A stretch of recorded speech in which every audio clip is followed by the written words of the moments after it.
Good morning, Inspector. Just to let you know, we are live on YouTube. Right. Good morning. Can everyone hear me? Yes, we can. Is everyone present? Is Mr. Howell Williams there? Yes, right. So the inquiry is resumed, and just remind people about electronic devices, mobile phones, etc., just to make sure they're switched off or on silent, and also about the fact that to run this, it's best if we keep most people on mute, other than those who are taking part actually in the inquiry at the present, so it saves any background noise. And also people turn their video off, but I'm sure most people know that unless they're taking part. So what I'd like to do is, first of all, there's a few little matters that have been raised overnight. One is there was some additional evidence from Mr. Macefield. I haven't looked at it, but I think it was going to be evidence related to surveys, etc., that he was referring to. And I think the appellant actually did ask for that, just to clarify what surveys they were. So I don't know whether Mr. White would like to say anything on that evidence that's been the additional evidence to his statement. Yes, sir. Well, I just would like Mr. Macefield today.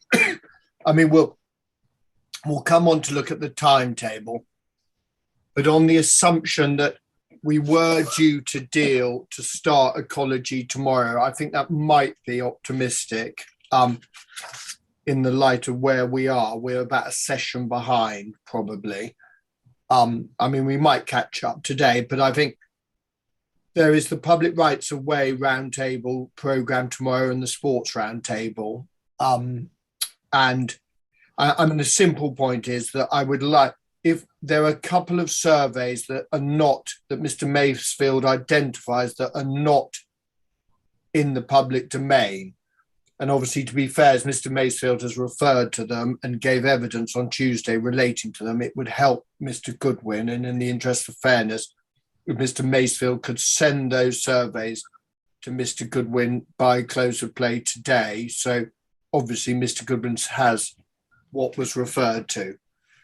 And then we will reach a view about whether they should be submitted or whether Mr. Macefield requires them to be submitted, etc. I mean, the last thing I want to do is add to your burden with extra documents.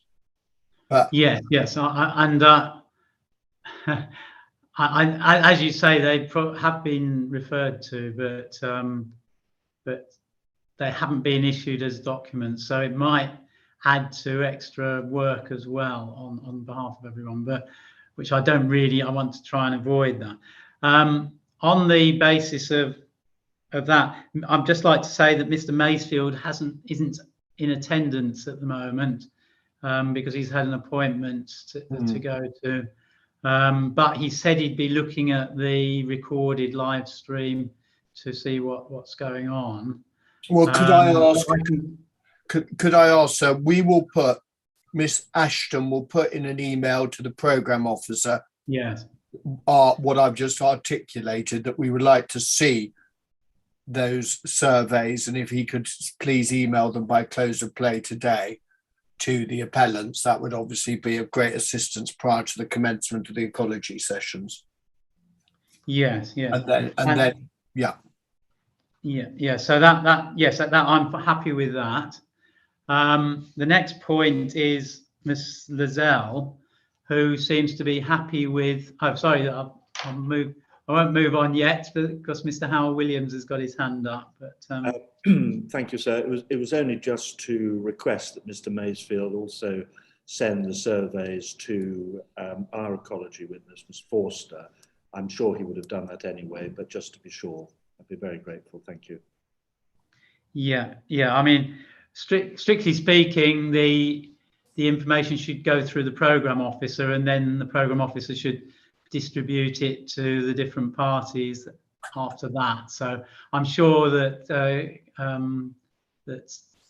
that Caroline will be able to do that, and she's experienced enough to do that. So yeah, I'm just trying to save time. So if Miss Forster's due at the moment to give evidence tomorrow, and yes, so it's just a request. We'd be grateful if it can be done direct as well as to the programme officer. yeah. Anyway, my programme officer has got her hand up. So hello. Good morning, sir. Be very quick. I will email Mr. Mansfield now and ask him to send them to me directly. So hopefully that will speed things up a little bit for you all. Yeah, that's helpful. Thank you. Thanks. And the next point that has come up is this Miss Lazelle, who said she's apologised about not sending any information forward. I did ask her to send an idea of what she's actually going to be talking about. So she will be sending it today, as far as I'm aware, in time for her to give her statement tomorrow. So hopefully that will give me an idea of what she's going to be talking about. But I think there was a bit of a mix-up as to when she should send information in, and so she wasn't sure when to do it. But she said she'd got it, and so we'll have an idea of what she's going to say today, hopefully. But I haven't heard of anything yet. But we'll wait and see. So I'm intending to hear her at just after 9:30. Tomorrow, so try and fit her in, and then fitting other people in. There's a slight difficulty with timing for I'm aware that the council's witness on public rights of way only has a certain availability as well, but So can I say something about that? I'm sorry, I'm going to be slightly hard-nosed, but the public right-of-way roundtable has been timetabled for weeks between 9:30 and 11, and to hear this time, to get an email from the council at 9:18 to say that the witness is only available between 11:30 and 1 o'clock tomorrow, is, in the politest possible way, slightly unfortunate, because it's been timetabled for so long at 9:30 till 11. I mean, we've now got two constraints, and I don't frankly know, I mean, that places tomorrow under significant pressure because of being told the day before that there's a constraint of that nature, and then she's not available till Thursday the 17th. And I mean, call me old-fashioned, but as I'm with Mr. Howell Williams, he'll appreciate it. But, there was a time when, attendance at a public inquiry was pretty important and frankly took priority over almost everything else. So I just wonder if we can ask for a bit of flexibility to ensure we can do what has been programmed for 2 weeks taking place tomorrow. Yeah, I think Mr. Howell Williams has got his hand up anyway, so I don't know whether you'd like to say something on that, Mr. Howell Williams. Well, only this, that Mr. White doesn't need to be either hard-nosed or old-fashioned. I think there's been a bit of cross wires. Our public rights of way witness was and remains available from 9:30 until 2 o'clock, as I've understood it. There's been some confusion, maybe I've got it wrong, with the request yesterday to bring forward the sports round table. Has Mr. Howell Williams, have you seen the email from Carissa Humphreys dated 9:18 this morning? Have you seen that? Because that says in terms she can attend from 11:30 to 1 o'clock tomorrow, but she can't do any later. Yes, but I think what I was attempting to say before you interrupted, Mr. White, was that she is available before, as she was currently programmed until yesterday, to give evidence from 9:30.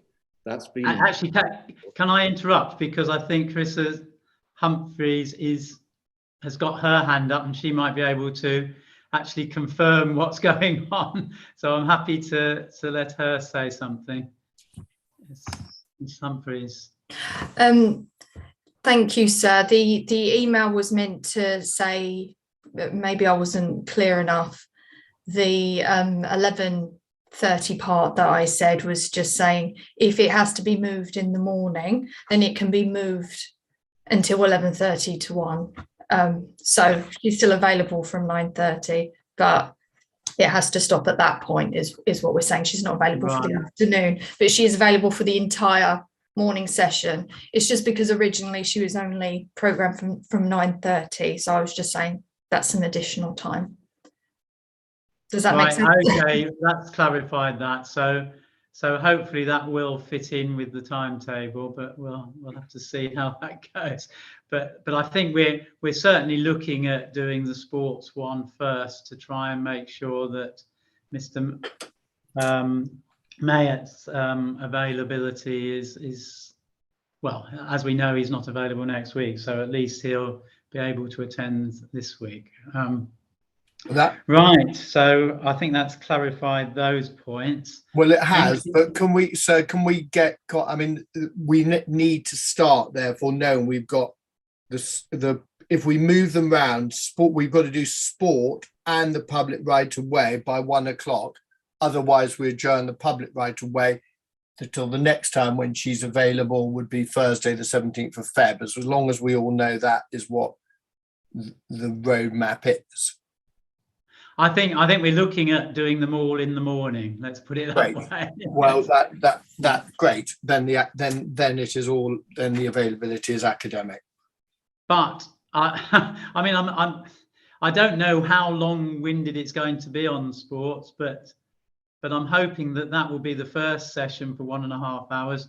Although having said that, I've still got a third party giving evidence first, but without seeing what they're going to say, I'm not sure what length that's going to be. But yeah, I mean, it is a bit awkward, and hopefully we'll fit it all in. But public right of way seems to be mainly one issue, so I'm hopeful that we can deal with that. Well, certainly within an hour and a half, anyway. But I would have hoped a bit before that. But anyway, we'll just have to see how we get on. I'm a bit flexible as to when we finish in the morning session, so I'm willing to go a little bit later if necessary. But we'll just have to see how we get on. But I think, I mean, it is a bit unfortunate, all this availability problem, but that seems to be how it works. And obviously this is also assuming that there's no other technical problems or anything else that delays us. But anyway, apart from that, I'm happy to proceed with the evidence of Mr. Withicombe. Is there anything before I move on to Mr. Withicombe and Mr. White? No, in that case, I'll hand over to Mr. Withicombe.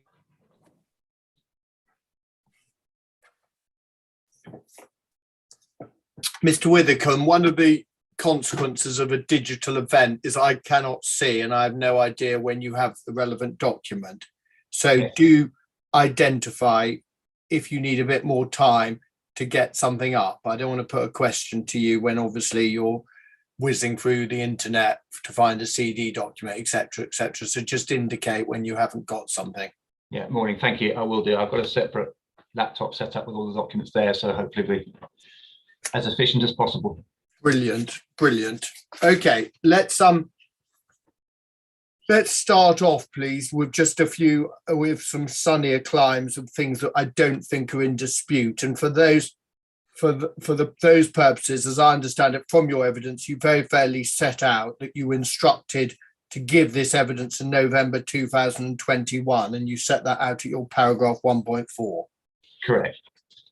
And at that time, you were asked to give a preliminary view, as you state, as whether you could support the refusal. Yes. And you confirm in your proof that you did so, your preliminary view was that you could support the council's concerns as they related to your evidence. Yes, that was in part informed, as I'm sure you're aware, my practice had involvement in the 250 dwelling assessment, as I include the email in my proof of evidence as evidence of that. So it was in part informed by our knowledge of the site from that earlier engagement. Completely right. Well, the timeline's slightly wider than that. I mean, you say your practice. Was it not you who did that response? I think it was you. Your name's, isn't it, on the email from memory? The initial the initial site visit was the emails from myself, but you'll see on the email, I make clear that it was informed by discussions with my colleague Wendy Fiddler, who was working on the site initially. It's one of those things, different members of the practice work on different projects. So her engagement, she was essentially, we're a small practice, so any work goes out under my with my review and assessment. So okay, all right. Well, I'm not going to take the barrister's point, and I'm not going to worry too much about who was involved. But what I do want to, is it right, the inference that you first visited the site in December 2021? That's correct, yes. Yeah, and can you tell the inquiry how many times have you actually been to the site since then? Now I've been a total of 3 times. Great, 3 times. And obviously, logically, that is from December 21 to effectively February 22. Correct. And so it's right, therefore, unless I've got my climate you haven't seen the site in the summer? I personally have not, no. My colleague has, and I had images of the site in summer. Yeah, okay. Now, it's also right, isn't it? Yeah, I just want to get context, because you said something in examination in chief, and you will recall about a comment on the LVA that Mr. Smith's practice had carried out. Mr. Smith had carried out about, if my practice had prepared such effects, we would have gone back to the drawing board. Do you remember that evidence? Yes, I think it's a conclusion that if one identifies major adverse effects, one would then review and see if there is any potential to mitigate the impact and effects. I think back to drawing board's a bit strong, but okay. Well, I'm not challenging. I got a note of your exact words, but I'm not challenging whether that judgment's right. I'm just what I'm exploring with you. I assume that LVAs, I mean, principally, it is right for the inspector to note, because let's be frank, at the end of the day, he's going to have to make a judgment about weight between your evidence and Mr. Smith's and the impacts to a degree. But I just want to ask, is it right, as a practitioner, you have been instructed to promote residential development? As a practice, we have, yes, of course, we have to promote, I think, to provide the independent landscape assessment of proposals. So yeah, and the same role as Mr. Smith, obviously, in this case. Yeah. Again, I hope I'm not one of those barristers. I'm not seeking to make kind of. No. I just want to know, as I understand it, Land Management Services does, and promotes probably the wrong word, you accept instructions and have historically accepted instructions from land promoters and house builders who are seeking to promote housing sites on greenfield land. We have. Yeah. And I mean, I know because Mr. Ross and I were involved in a case in Waverley where there were 5 appeals before the Secretary of State. I think you gave evidence in relation to a site at Farnham, and Mr. Ross and I were involved in a site at Waverley Lane. You were called by the appellants, were you not, to promote a residential scheme on a greenfield site there? Do you recall? You need to remind me of the exact name of the site. I think. Oh, well, is it called Monkton Lane? Oh, yes, I remember that. Yes, I do recall that. Yes, I was involved in that site, engaged in that site. Yeah, and you gave evidence at a public inquiry in an inquiry that effectively the Secretary of State was making the determination, where you were effectively supporting the grant of consent for about, was it not 100 houses on greenfield land? I'm struggling to see the relevance of this. It was a very different site with it was not before the inquiry, but yes, in that instance, I was giving evidence in support of the proposal. Yeah, Mr. Widdicombe, don't worry about the relevance. That's Okay. not a matter for you. It's a matter for the inspector. If he thinks I'm talking nonsense, I'm sure he'll tell the inquiry. But I'm just, you frankly started this debate in chief because you gave a very clear evidence that if you were faced with conclusions that Mr. Smith had come to, you would have taken a certain approach, which you said was going back to the drawing board.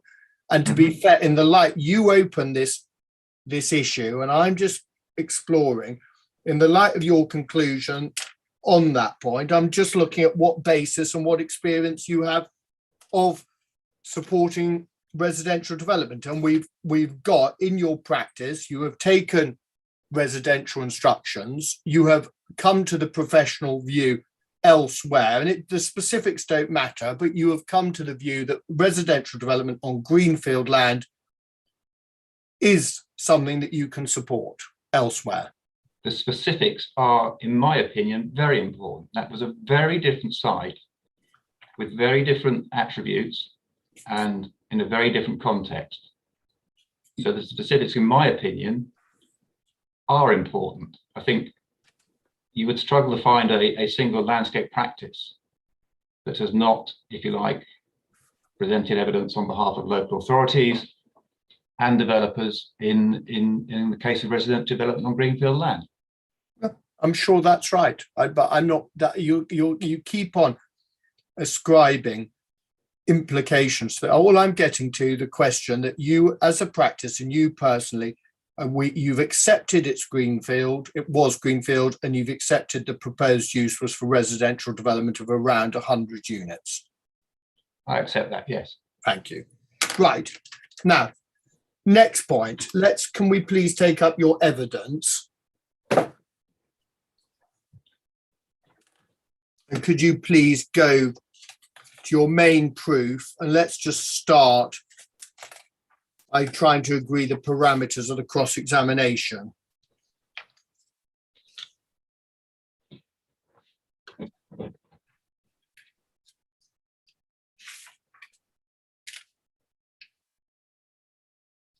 Because you introduction, you set out reasons of refusal 2, 3, and 4 relate to landscape and visual matters. Yeah. And we've obviously had, you set those out, but you also in examination in chief trespassed into reason of refusal 8, which as you recall deals with proposed footpath AB 70. AB 70, yes, correct. So I'm going to assume I'm also going to ask you a bit about AB 70, although of course we've got the right of way yesterday, but you saw expressly both in your rebuttal and in examination chief to give evidence on AB 70, didn't you? Yes, I did. Right. Let's just deal with the reason of refusal. And let's specifically, obviously, the main purpose of our debate is going to be particularly reason of refusal 2, because as we heard yesterday, reasons of refusal 3 and 4 were dealt with to some extent yesterday, and 8 will be dealt with tomorrow. So let's just, so in relation to reason of refusal 2, the allegation is that there are 4 policies in the development plan that are breached, aren't there? Yes. In that reason of refusal, we can agree there is no allegation of any breach of the MPPF, is there? There is not. We can also agree that the allegation is that the proposal would involve a large-scale intensive residential development. That's what's stated, yes. Yeah. How do you, intensive, what do you infer intensive means in this context? I think in my opinion, intensive implies mainly about the density and character of development. Thank you. Now, could you take up the landscape statement of common ground, please? Yeah.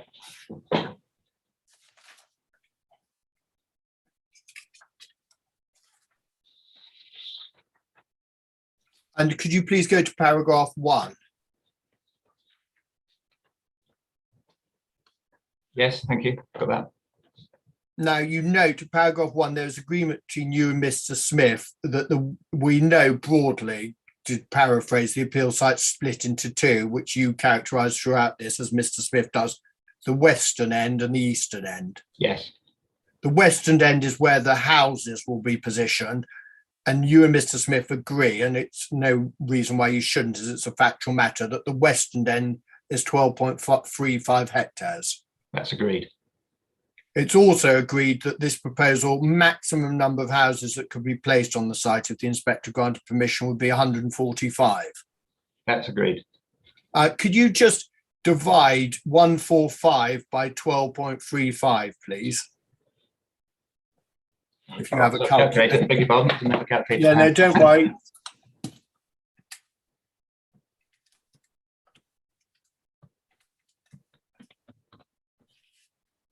11.65. Okay, well, I get 11.74, but Okay, can we agree somewhere in the 11s? correct. Now, in relation to the reason of refusal, and you will know from your experience of residential proposals, a density of around 11 or 12 is most, well, I mean, the inspector's old enough as I am, and certainly you and Mr. Howell Williams are, to remember the old guidance in the PPG3, which talked about ranges of 30 to 50 dwellings per hectare. Do you recall that? You're reminding me. Shall I put it that way? Okay. Well, I'm not going to. I'm not disputing, but yeah.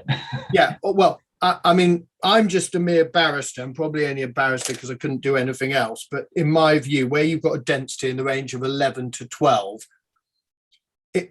If one had a scale of densities, it would be peculiar if you placed a density of 12 dwellings per hectare at the intensive end of the scale. I mean, But you're including in that 12.35 the actual stated development area of developable land where the residential units will be positioned is only 5.25 hectares.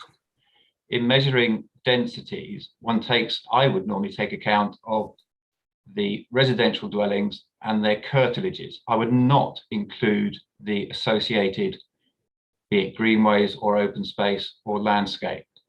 And the stated densities for those development parcels, should I say, are 40 to 45 at their most intense. And I believe it's 20 to 25 on the perimeters. That's okay. where I would say the reference is to intense. All right, but well, hang on. Let's just deal with this because, I mean, so the reason of refusal too has to be inferred when it talks about proposals would involve a large-scale intensive residential development. You don't look at what the appeal site itself. You don't look at the western end of the appeal site. You look just at the 5 hectares itself, which is being actually developed for residential use. That's how that is intensive. That is what it says, intensive residential development. It doesn't specify within that reason for refusal whether that is based on the whole site or the pockets of residential development. I believe that reason for refusal and that reference to intensive residential development refers to the stated densities in the design and access statement of 40 to 45 dph, receding to around 25 to 30. That's my interpretation. All right, that's your interpretation. Let me ask you, when the inspector's considering the development and its effects, is it right that the test is applied to just that is being developed for houses, or is it appropriate to look at the wider, the 12.35 or the 24 hectares, the overall development area, to look at the consequences on character and appearance? Yes, I agree with that. Yeah. Thank you. So it is reasonable to look at the whole, so to speak. It is reasonable to look at the whole. Of course it is. Okay, thank you. Now, next point. As we know, there is a judgment which is predicated in reason of refusal too, which is that it forms part of a strongly rural edge. Yes. And I think it's fair from your evidence in chief that is also your judgment, that the council's judgment and the members' judgment that the site has a strongly rural edge is yes, one. I strongly support that view based on my assessment. Yeah. I understand that. And And you will accept that, and I think you identify it, Mr. Smith takes a different view, which he'll articulate later today. Yes, I wouldn't say there's a necessary. Yeah, I think that's for Mr. Smith to respond to, of course, but I don't think there's necessarily inference that it's not. Either the term there is strongly rural edge. I don't think there's necessarily an implication that it's something particularly harsh or particularly harsh as an edge to the settlement in Mr. Smith's evidence. But that's obviously, I think I'm probably trespassing on his evidence there, so I'll stand back. Okay, but I just want, the fact is that the council's reason of refusal and your evidence is predicated when the judgment is made about the existing to the proposed. The existing is characterised in your judgment and that of the council, that the existing position, the site, is of a strongly rural edge. Yes, that's agreed. Thank you. No. Sorry. Yeah, so if the inspector, for whatever reason, whether having listened to Mr. Smith or, of course, when he undertakes his site visit, comes to a different view, that tilts or changes the comparison of existing to proposed, doesn't it, if he was to come to a different view? Yes. Yeah. Now, it also, we see that the allegation is that the by reason of the scale, form and intensity would not sit sympathetically within the wider landscape. Yes. Now, I think it's common ground, as you said, in evidence in chief, and also as it's in the landscape statement of common ground. If you just have that again with you, in the there is acceptance. Let me just get the exact words. Paragraph 28, probably, I guess. Yeah, exactly. Well done. Yeah, absolutely right. Para 28. There's common acceptance that both in terms of landscape, and we'll come to look at this in Mr. Smith's LVA, and you said this, your exact words in chief were you accepted that the impact and effects are relatively localised on the appeal site and immediately surrounding area of Woodchurch Road and Appledore Road. That's correct. I think the one caveat on that is you've moved over the reference, the landscape setting to Tenterden. If one was looking at, although I absolutely accept that point, the specific landscape and visual effects associated with this development are about the appeal site and its immediate locality as described. There is also a slightly wider geographical question of the contribution this land makes to the overall landscape setting to the town of Tenterden.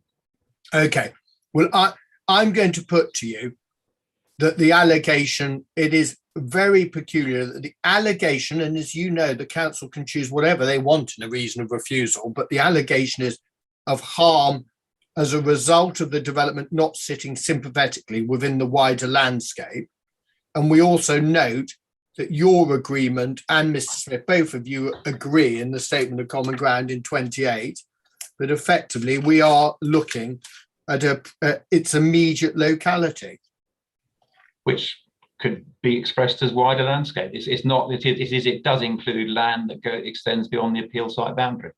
Okay, all right, so your inference is that what's in para 28 is completely compatible with the allegation in reason of refusal 2, that an immediate locality of a site falls within a Venn diagram of within the wider landscape. Well, the wider landscape is a term that could be used to, I mean, for instance, Appledore Road, we talked about the impact on the trees and the avenue of Appledore Road.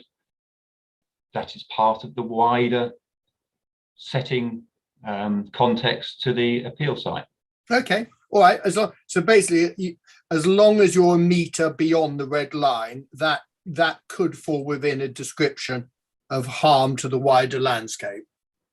The wider landscape that could be used in the context, as I say, of the surrounding landscape, and then it is then defined as correctly as done through the LVA, which has identified exactly where the context of the site is and what that wider landscape comprises. Okay, all right. Well, we'll come on to have a look at that now. can we also note in reason of refusal too, and I always get, as barristers, we always get ticked off by people like yourself about being very clear about the distinction between landscape character effects and visual effects. It is right, isn't it, that reason of refusal 2 is about effect on character and appearance, as it says. Right. Yeah, there's no allegation of any harm to visual amenity or visual effects, is there, in reason of refusal 2? There's no reference to that in the reasons for refusal, no. No. Would it be fair, therefore, to infer on its face that the reason of refusal was alleging harm alone to landscape character and appearance?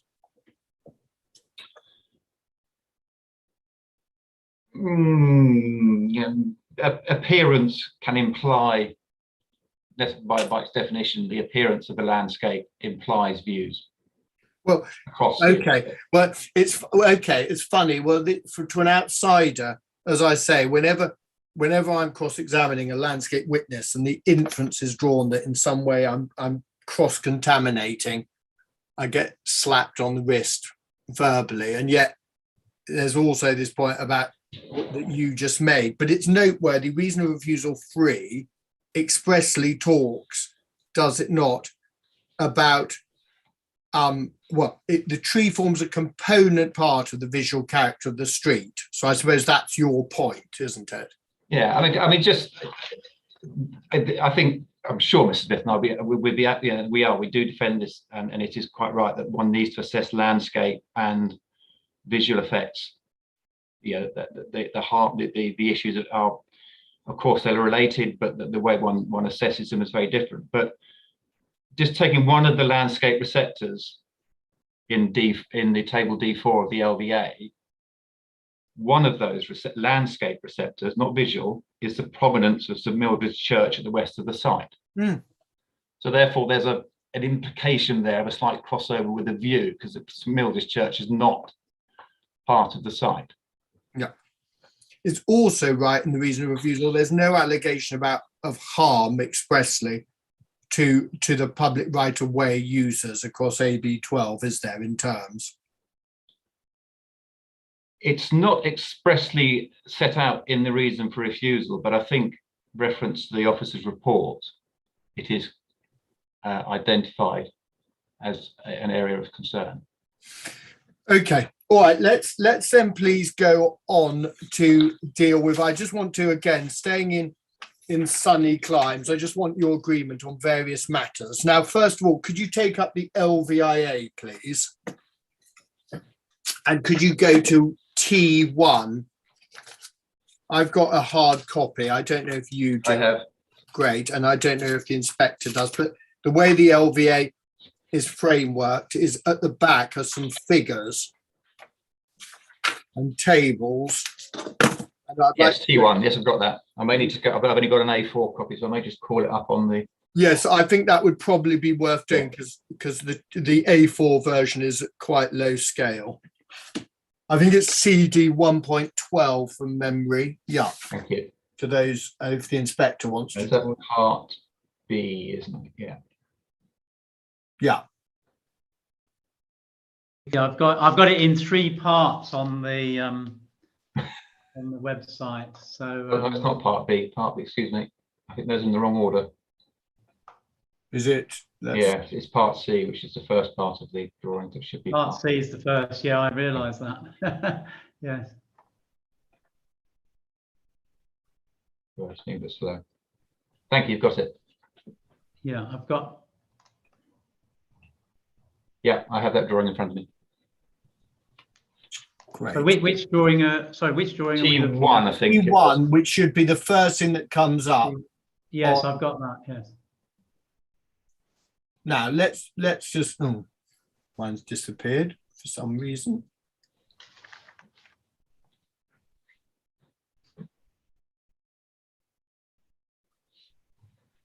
Now let's just orientate ourselves with Tenterden. And looking at the legend, what's on this plan is the site boundary, is public rights of way, including bridleways and footpaths, the long distance trail, ancient woodland is the green, A, O and B is obviously the yellow, and then there are identified there are 2 conservation areas, aren't there? Agreed. Yeah. Now, let's just deal with a few points. We can note, I mean, frankly, Tenterden, and we'll come on to look at this in the local plan, but Tenterden, we can see, I mean, using a clock analogy, between about 3 o'clock all the way round to about 10 o'clock is AONB, isn't it? Yes, there are obviously areas of which are not extending to the west of there's a long tongue, if you like, of land which is outside the AONB. That's right. The location of the southern extension to the south, that's not within, and the land, yes, but essentially, yes, it allowing for those areas, yes, agreed. And you were about to say, weren't you, Mr. Withycombe, and the land that we're concerned with here? No, I wasn't actually, because that's not part of 3 o'clock, is it? Okay. That's 2. Okay. All right. Well, the fact is we can see the extent of the AONB, and then we can see in the quadrant from about 10 o'clock round to 3 o'clock, we can see there exists some other significant constraints. We've got the obviously ancient woodland and wildlife sites, which we see adjacent to AB 11 and AB 18 and AB 13 and 14. All of those have got ancient woodland. I mean, there's quite a significant grouping or blocks of ancient woodland to the north and the northeast of Tenterden, aren't there? Yes, there are. And then, I mean, the simple point, I mean, if one goes and takes up the local plan, I don't know if you have that available, but the local plan. I need to call it up on the screen. So would you mind doing that at 2.5? Sorry, the local plan reference. I think it's CD 2.1, please.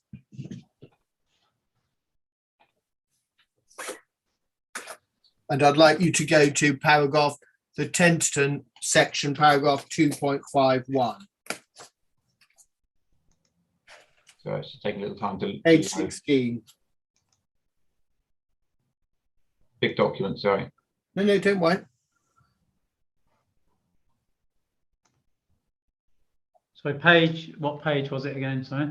Please, sir, page 16 of the local plan. 16, right, yeah. And I would like you to look at paragraph 2.49.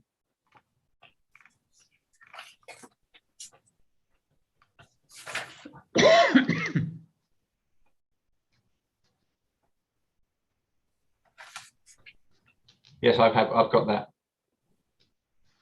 Do you see it's acknowledged Tenterden's the second largest settlement in the borough and its only other town?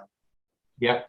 Then at 250, development at Tenterden is constrained by the high wheeled AONB, which surrounds it on 3 sides. Agreed. And a high quality, well preserved conservation area in its heart that gives Tenterden its distinctive character. Agreed. Yeah. And actually, I think looking at T1, I think the conservation area is probably one conservation area. It just stretches all the way from the north, all the way down the high street and its surrounding roads.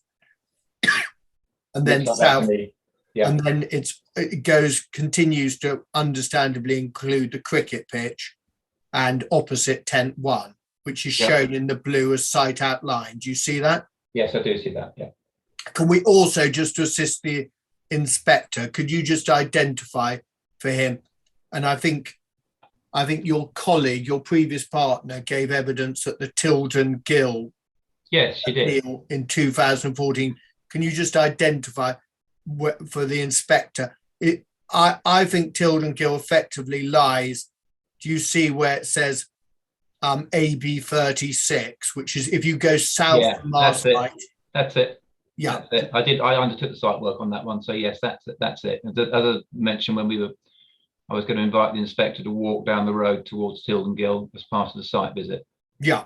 And sir, Mr. Inspector, do you see where we're talking? Can you see where Tilden Gill is? Yeah, you've said AB 36. Is that? It just sits below it. Yeah. Just below it. Yeah, right. Yes. It's that's kind of semicircular blob. Well, Redrow wouldn't want me to describe it as that, but that semicircular group of housing below AB 36. Now, the other point that I see at 251, well, we note, no, actually, I'll just deal with this because we'll come on to this later while we're there. If you go on in 250, we see the core strategy identified increased levels of development for Tenterden, and the DPD allocated a significant development area to the south of the town centre, Tent 1, for which the first phase is under construction. Yes. And then we see the high quality of Tenterden's landscape setting and its intrinsic historic character are factors that suggest that new development in the town should be limited, phased, and very carefully planned. Agreed. Therefore, no more major new development is planned in Tenterden itself, apart from the completion of the master plan southern extension to the town and the permitted extension to housing at Tilden Gill Road on the Shrubcot estate. So just factually, we've got three elements to consider of housing in Tenterden. And if you go on, whilst you've got this, could you go to the Tenterden chapter, please? And go to page 128 and 129.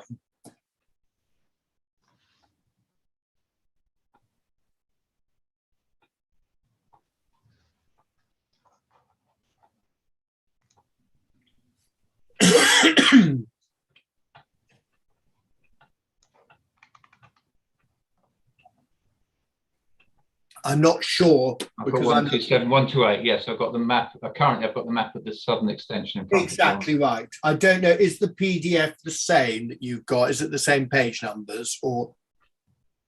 I'm looking at actual page 128. Perfect. Yeah, that's right. That's what I'd like you to look at. Yeah, but I just wonder for future. No, it's 146 on the. Oh, good. Okay, so I'll just refer to. Sir, have you got that? I have. Yes, I've got. Well. Tenterden and the village's site policies, or it says policies, chapter 4, and then there's a map on, that's 127, then 128 is a map. That's right.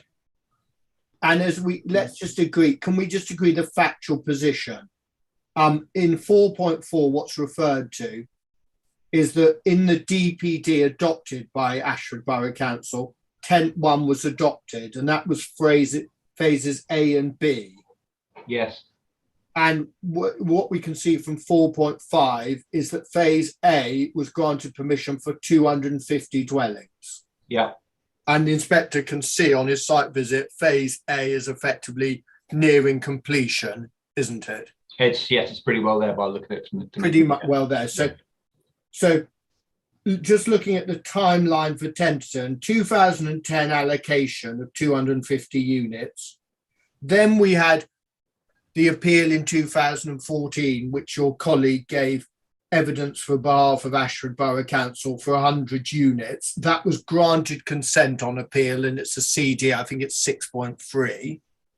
Yes. Then the council in their local plan allocated further effectively what the remaining phase. And as we can see from 225, para 4.9, I apologize, paragraph 4.9, with a final sentence, we see the phase B site is likely to be in the region of 225. Correct, yeah.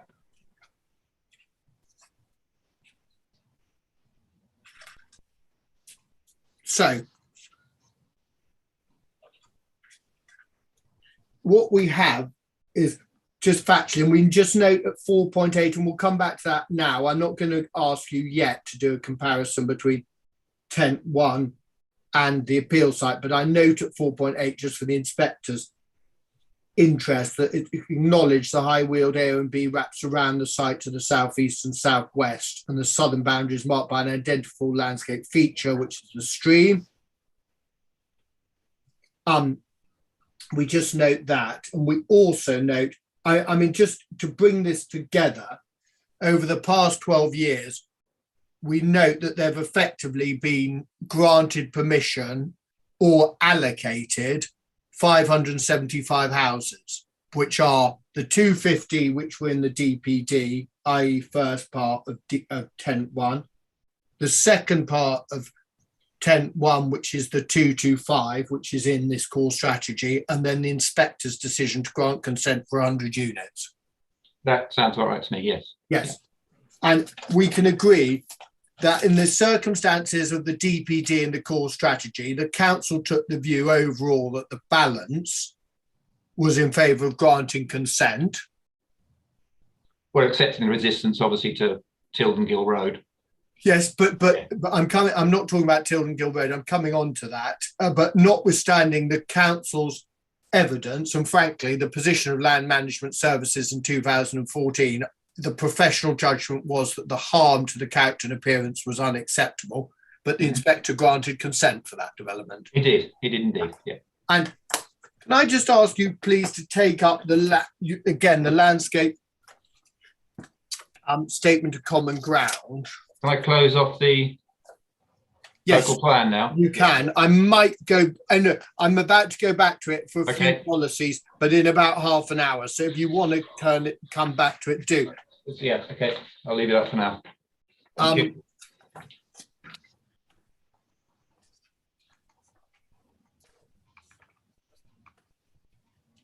I just go back to the landscape statement of common ground, though, and I want to go.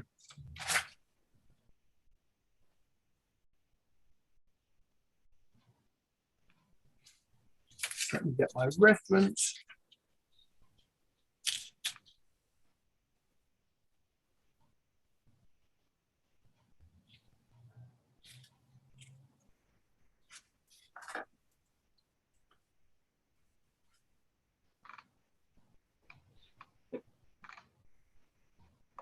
Yeah, para 34 of the landscape statement of common ground, please.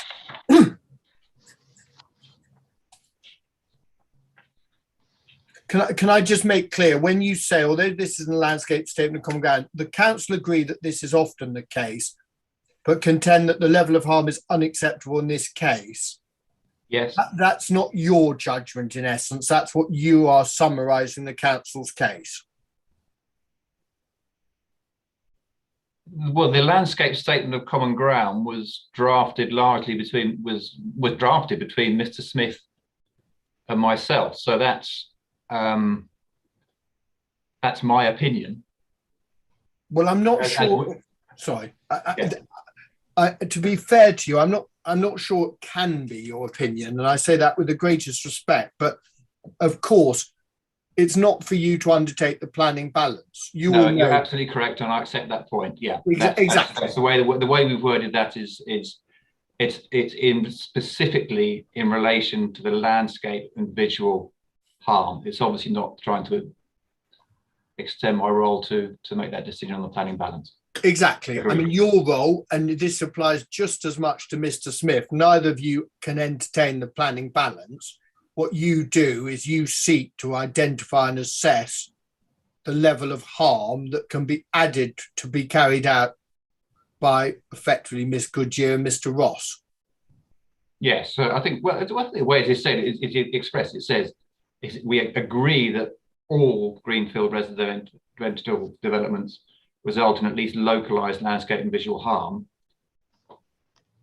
I agree this is often the case, but my contention is that the level of harm on this particular site is such that in landscape and visual terms, there are reasons, that the reasons for refusal are justified. Well, I understand that, but that doesn't. It doesn't. I'm certainly not trying to influence planning balance, and so exactly take on that role. So I absolutely accept that point. Yeah. Yeah, and you also accept the point which flows from that. Wherever, even if the inspector were to endorse your evidence 100% as a matter of approach, if he came to the view that the benefits of the proposal were such, it is open to him to conclude that the benefits would outweigh the level of harm that you've identified. Of course, that's not my role. Exactly. Thank you. Right. Now, let's also deal with a bit of more matters, which I hope we can agree. Obviously, the context, as Mr. Howell Williams confirmed on Tuesday morning, is with this, as you know, the framework for determining these matters is in the MPPF, and the council readily accept they do not have a 5-year housing land supply. So there is a shortfall of 664 units. which the council accept. That's their position, that they effectively, they cannot identify 664 units, which would be necessary to meet the 5-year requirement. That's, yes, that I accept, of course, I accept. That's the figure. Now, it's also the position I'm going to put to you that, I mean, have you looked, because obviously your assessment of harm and what you say at para 34, I want to understand the context, because you say the level of harm is unacceptable in this case, and we've just explored that. But I want to just understand that judgment in the context it's reached, because first of all, it is right. Have you looked at Appendix 3 of the local plan? You can take me to it. No, I can't say I haven't read what's written in detail. Could you look? It's page 330 as identified in the document.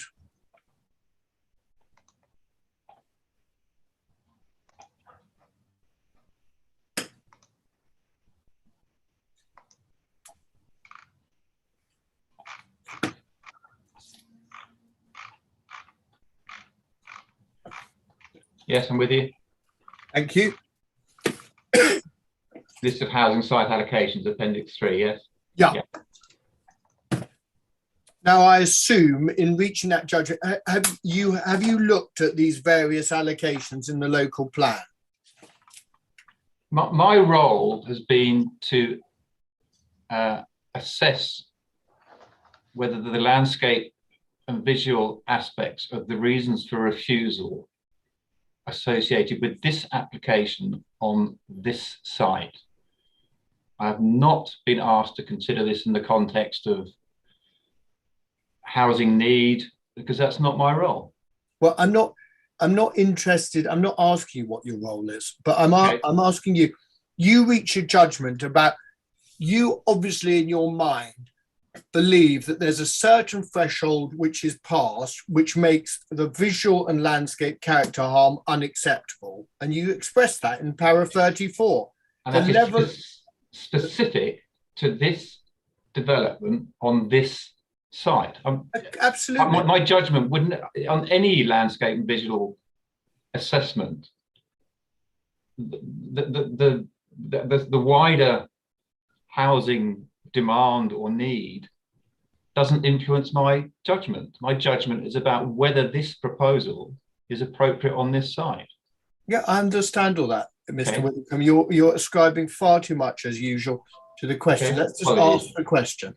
Appendix 3. But in making that judgment, I want to know what you know about the context of this council and how the decisions they have made. And if the answer is you just simply haven't looked at that, then so be it. I'll make submissions about para 34, but I'm going to put to you that, as you readily acknowledge, your conclusion about this site has been done in the absence of consideration of what the council have done when they've exercised their planning judgment elsewhere.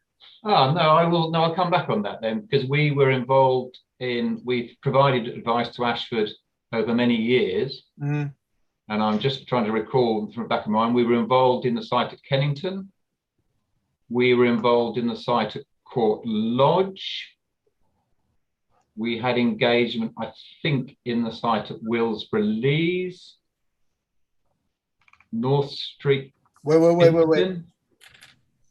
This is all from recollection. From the I'm not of gonna. the site. Yeah. Okay. So the short answer is we have had involvement on a number, I shall say, of the sites that are listed in the housing allocations, in providing landscape and visual advice on those individual sites. Absolutely. And we can agree everything in Appendix 3, as it says on the tin, are allocations of the council. They've chosen that these are allocated in the development plan for housing or employment uses predominantly. Yeah. And we note, for example, S2, the council took the decision. You will know the Willsborough Road, Kennington. Yes, I know that site. Yeah. You know it well, and you know it well that it's 100% greenfield site, isn't it? Yes. Same. my judgment, as you referred, we took me back to Monkton Lane way back when. Is it, you know, that those judgments are based on the character, appearance, all those things that feed into an assessment of landscape and visual impacts and effects. And underlying that is obviously the character and appearance of the existing landscape.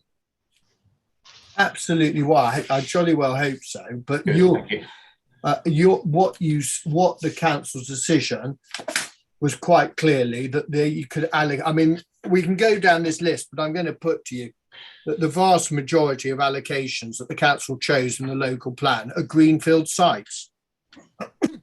Well, as I say, I've given you the ones that I can recall we've had engagement on, and I think it would be reasonable to conclude that yes, that the ones that we've had engagement on have been in the main greenfield sites. Thank you. So we know, again, and this is all for the assessment of harm, we know that the council, in assessing it, the inspector can also note that I assume if the process was followed correctly, it's a reasonable assumption that in allocating those, every time the council had a landscape character appraisal or sense of the amount of harm that developing these greenfield sites would cause.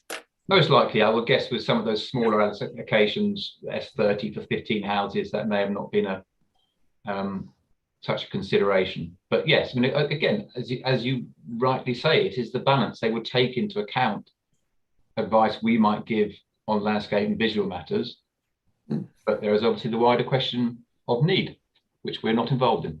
No, I was about to say, you, as part of your instruction, you have not been asked to look at the capacity for finding those 664 in any shape or form.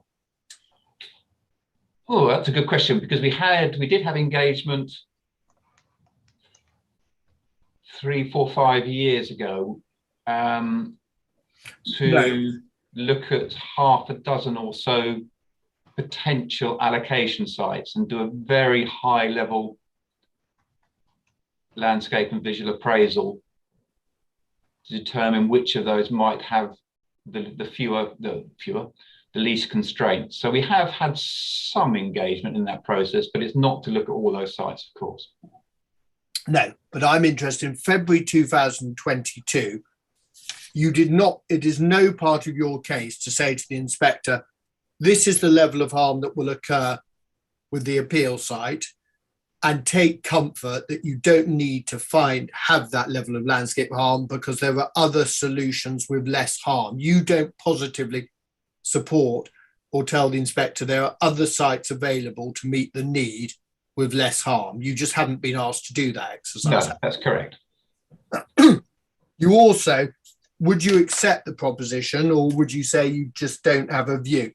But on the basis that the vast majority of Appendix 3 sites, when the council needed to assess needs, and as you accepted, the majority of greenfield, it is a fair assumption if those were needed in 2019 to meet the need, with a shortfall of 664, the strong likelihood is that that need will only be met on additional greenfield sites. That's not for me to comment on. I don't know the answer to that. Okay. Now, let's then deal, please, with your, could we just take up your, I just want to deal with this point, actually, that's in 34, the point, let's just deal with this point about localized landscape and visual harm, and you address this, you take issue with this in your rebuttal as well. It's this point about what happens when you turn greenfield sites effectively into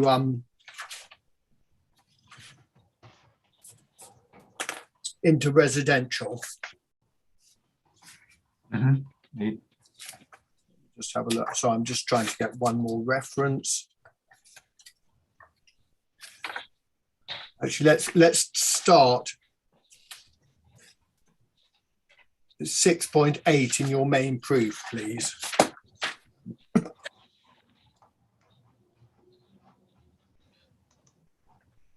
Yes, I've got that. Now, 6.8, this is point, you accept, in the majority of cases, you accept what Mr. Smith contends in the landscape statement of common ground in para 34 in the first paragraph. Yes.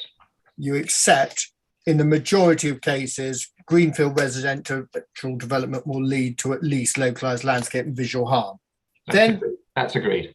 Then where the non-majority, you think there's a minority of cases in which effectively there are those where you have a particularly degraded landscape on an exposed or open settlement edge that might, by putting houses on it, might not lead to landscape or visual harm.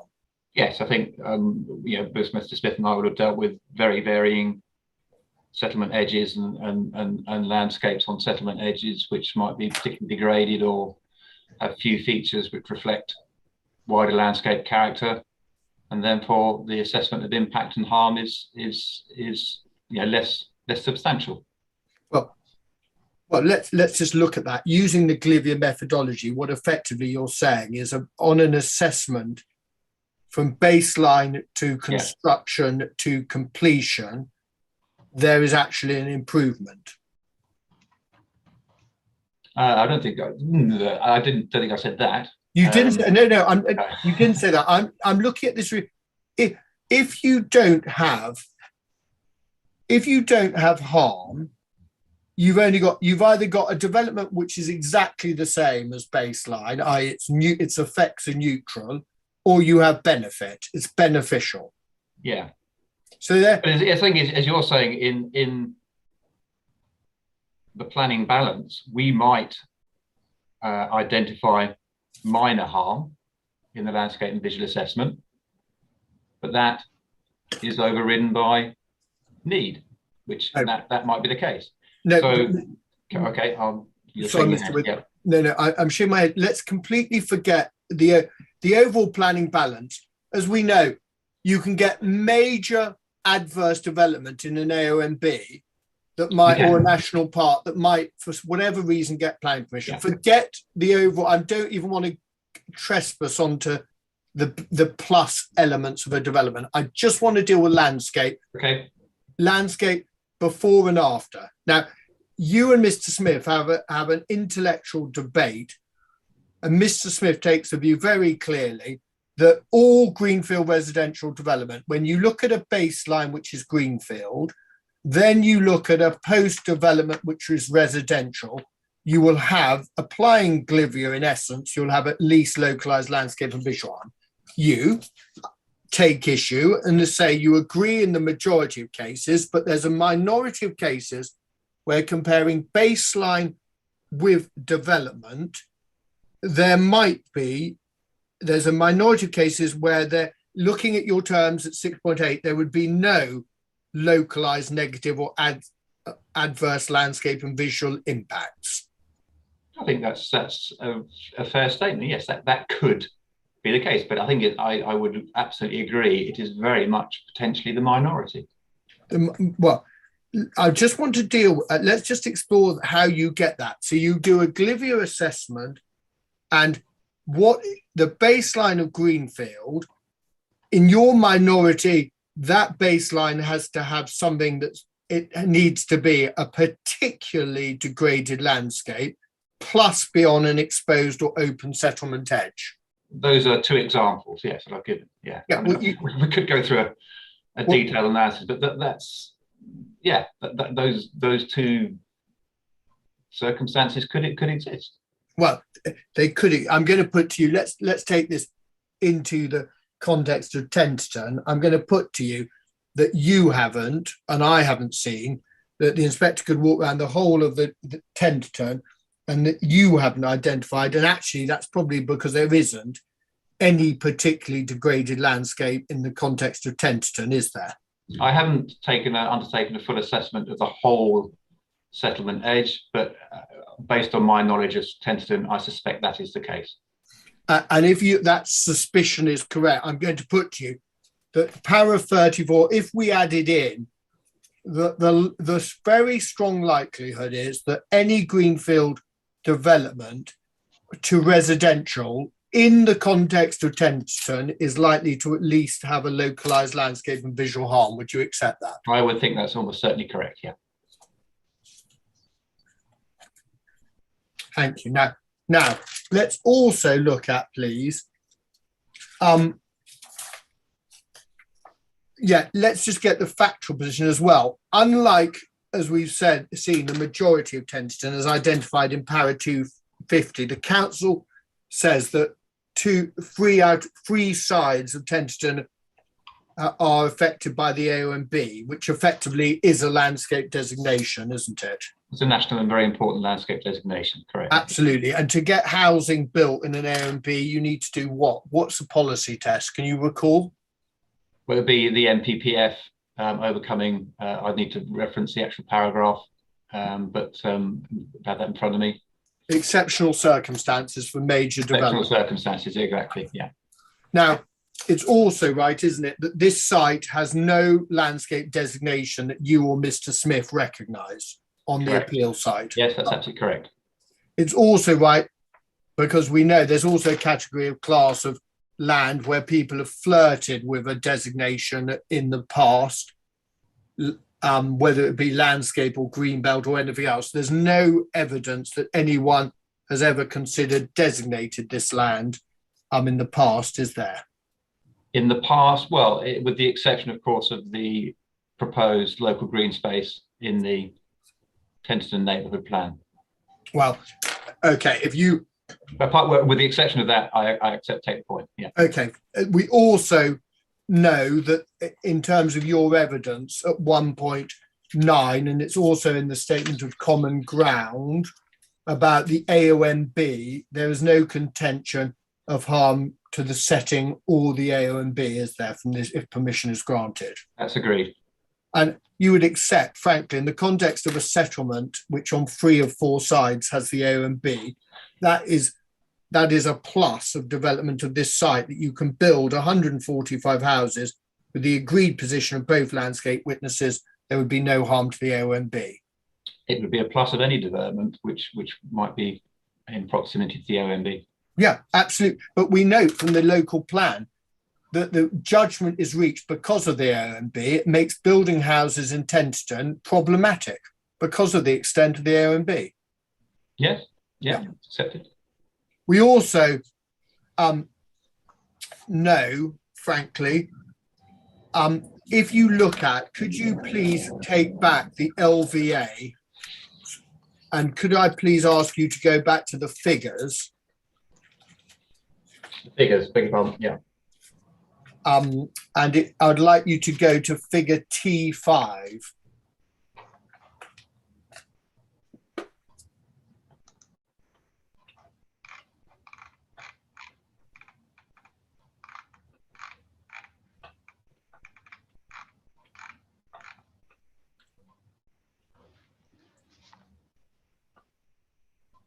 That's the zone of theoretical, I presume it's visibility, I'm assuming.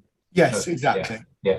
Yeah, you're absolutely right. There's a bit dropped off the heading, but I think ZVI, you and... Yeah.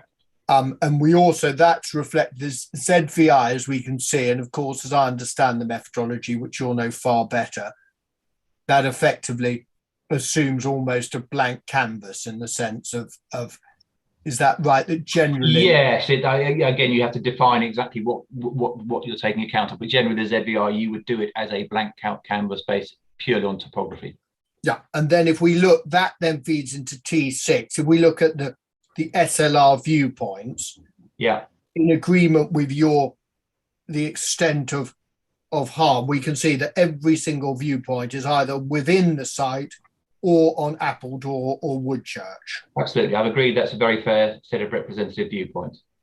So can we also agree, I mean, the furthest viewpoint from the site, can we agree, is probably F, which is about, what do you say that is, 100 metres from the site? Are you talking about the red line boundary as in the eastern? Yes, the red line boundary. It must be that, can't be, it's not significant. Yes, you've got 10, yeah.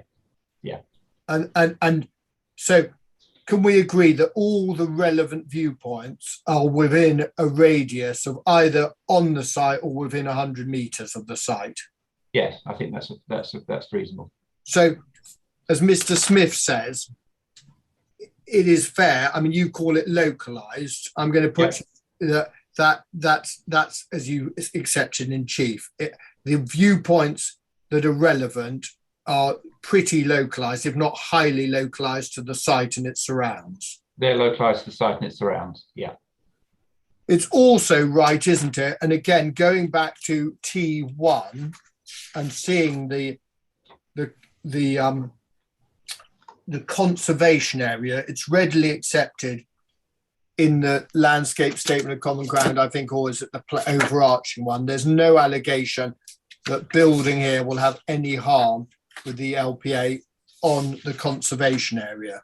Yes, I mean, that's obviously from the perspective of an LBIA, landscape visual assessment. It's not a detailed heritage assessment, but absolutely agree. No issues being raised with landscape visual harm to the setting of the conservation area. And that's also true. No harm is alleged to any listed building. Correct. And if you want me to ask Ms. Goodyear about this, I will. But in simple terms, the council do not assert. I mean, I'll ask Ms. Goodyear about. I think that's for Goodyear, but yes, yeah. Okay. I've not looked undertaken a detailed assessment, so I think I'd be happy if you ask Ms. Goodyear that question. Fine. Can I then also get agreement factually that we only have one footpath currently that crosses the site, which is the AB12, which is shown effectively very well on T6. Agreed. And we also, can we agree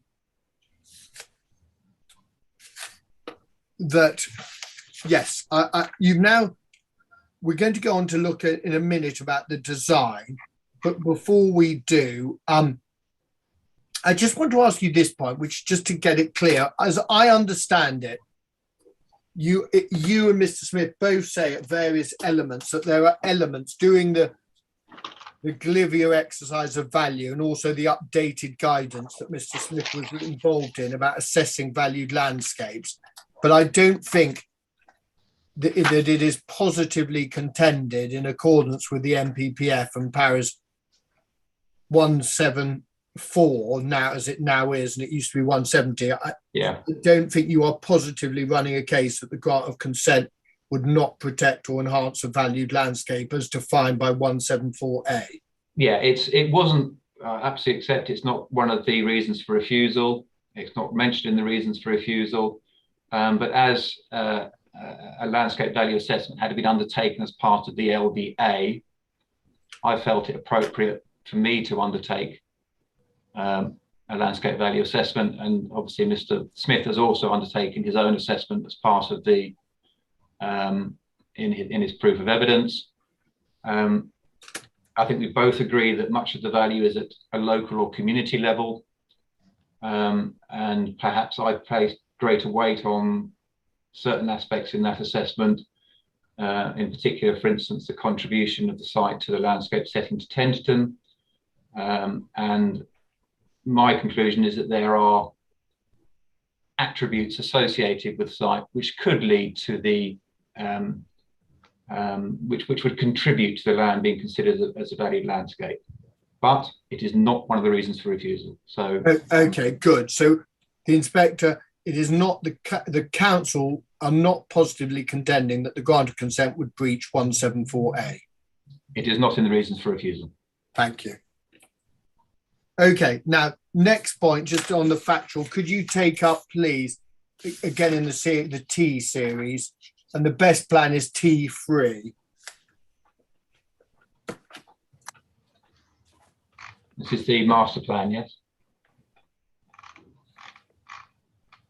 No, it's not. T4, no, T4, that's big pardon. T3 is the topographic, the topography, yeah. Yeah, I just, in the landscape statement of common ground, just to assist the inspector, both of you agree on this ridge. Yeah. Yeah, in paragraph 4, the appeal site is crossed by a perceptible ridge orientated in approximately north-south direction, extending about 60 metres AOD at its northern end. And I just wanted to on a plan, if we look at T3 and the topography, we can see the ridge is effectively, we can see the darker green is the ridge, because at that height, is that not 55 to 60? Yeah. And we can see effectively in relation to the site, the ridge, I mean, it's not quite north-south, it's better characterized. Yeah, more going across southeast, yeah. Northwest, southeast, isn't it? But just, we can just identify the line of the ridge. But the consequence of the ridge, and you broadly accept, again, from the viewpoints, as a result of the ridge, and that the viewpoints will not allow, I mean, from the AOMB, that you're very unlikely, if not at all, likely to see residential development on the appeal site. Yeah, I mean, 2 points. One, as I highlighted yesterday, and the inspector would, of course, see this on the site, the ridge becomes distinctly less pronounced in the southeastern parts of the site, and that is in a part reflected in the contours, but I think it's better to view that on site. And again, part of the LVA process, you've got a red line there as the appeal site, on the assumption that all development is retained in the western parcel, i.e. to the western footpath AB12, you would not view residential development from the wider AOMB. Thank you. Right. Sorry, can I just ask, when you say residential development, does that include the proposed pavilion as well? Yes. Yes. So yes, it's the residential development. It's all built development then, you're saying? Yes, there is quite a distinctive hedge. There's the hedge, in fact, with the field maple in it, which runs on the eastern side of the proposed sports pitches, which would prevent any views from the wider OMB sports pavilion. Right, thank you. Now, so I'm moving on to a new topic, and would it be, I think I'm probably about another 45 minutes to an hour. Could I possibly take the mid-morning break now at 10? Oh yeah, yes, I'm happy to do that. I think that's sensible to do that now. And so what I'll do, I've just had, before we adjourn, just had a message from Sian Lozal, I think, and because you were asking about what sort of matters she wanted to raise, I think it's, from what I gather, it's really more to do with, she's given a brief summary of what she's going to raise, and really it's points to do with, she said, the points that I wish to address, which I don't think is going to do it, she said it's going to be each briefly, is concern regarding the conservation of green spaces, regarding the importance for people, wildlife and agricultural purposes, suitability of the type of development proposed, issues with traffic on the town and surrounding areas, and pressure on town infrastructure. So I think it's probably issues that have been raised a bit by other people. But, and I've said that she should be able to present her evidence briefly, as she said, on the Friday morning. Have you got any objections to that, Mr. White? Sir, can I have a look? The email hasn't got through to me yet, so can I just have a look at the email and then I'll reach Yeah, it's very brief, but I did ask her what she was going to raise. I assume I won't object. Right, okay, thank you, thanks. So what I'll do then, I'll adjourn then until, what is it, it's about 5 to, so I'll adjourn until 10 past 11. So the inquiry's adjourned until 10 past